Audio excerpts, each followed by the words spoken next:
오늘 읽으실 하나님의 말씀은 창세기 46장 28절에서 34절의 말씀입니다.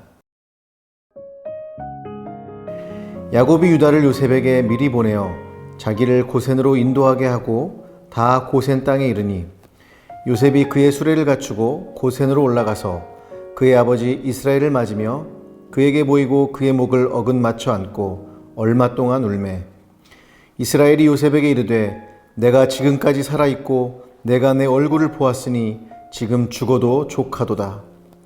요셉이 그의 형들과 아버지의 가족에게 이르되 내가 올라가서 바로에게 아뢰어 이르기를 가나안 땅에 있던 내 형들과 내 아버지의 가족이 내게로 왔는데 그들은 목자들이라 목축하는 사람들이므로 그들의 양과 소와 모든 소유를 이끌고 왔나이다 하리니 바로가 당신들을 불러서 너희 직업이 무엇이냐 묻거든 당신들은 이르기를 주의 종들은 어렸을 때부터 지금까지 목축하는 자들이온데 우리와 우리 선조가 다 그러하니이다 하소서.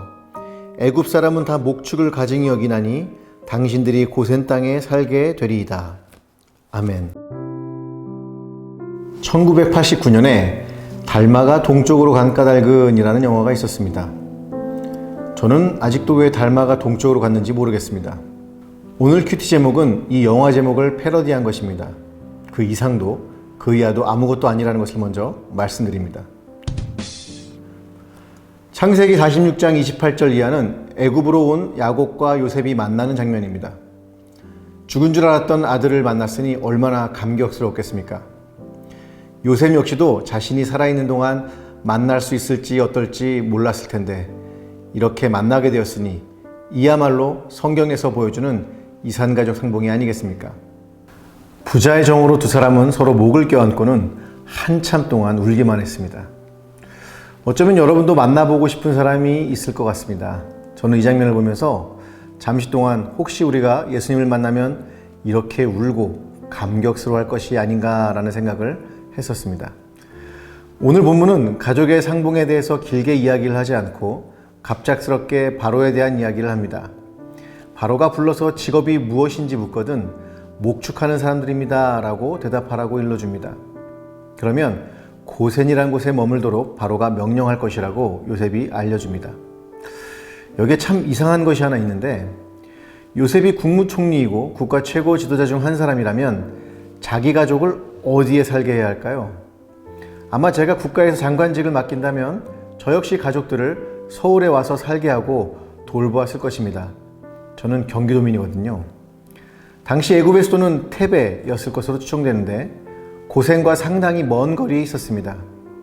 그럼에도 요셉은 그들을 테베가 아닌 고센 땅에 정착시키려고 했습니다. 요셉은 왜 그랬을까요? 요셉은 자신이 국무총리가 된 사건이 단순히 자신을 위한 것이 아님을 깨달았습니다. 이것이 하나님이 계획하고 계시는 중요한 프로젝트라는 것을 하나님과 교제를 통해서 이미 알고 있었던 것이죠. 만약 당시 야곱과 70명이 테베에 살았다면 그들은 하나님의 백성의 삶보다는 애굽의 풍요의 마음을 빼앗겨 버렸을 것입니다. 요셉은 이러한 사실을 알았습니다. 그래서 하나님의 백성의 정체성을 잃어버리지 않고자 테베에서 상당히 거리를 둔 곳에 정착지를 마련하도록 한 것이었죠. 다시 가나안에 돌아갈 그날을 위해서 말이죠. 저는 이러한 요셉의 마음이 우리의 마음이 되어야 한다고 생각합니다. 무엇인가 우리가 잘하여서 성공을 거두게 되면 우리는 누리는 것에만 정신을 쏟기 쉽습니다. 자신과 가족을 위해 집도 사고 차도 사고 옷도 사기 마련입니다.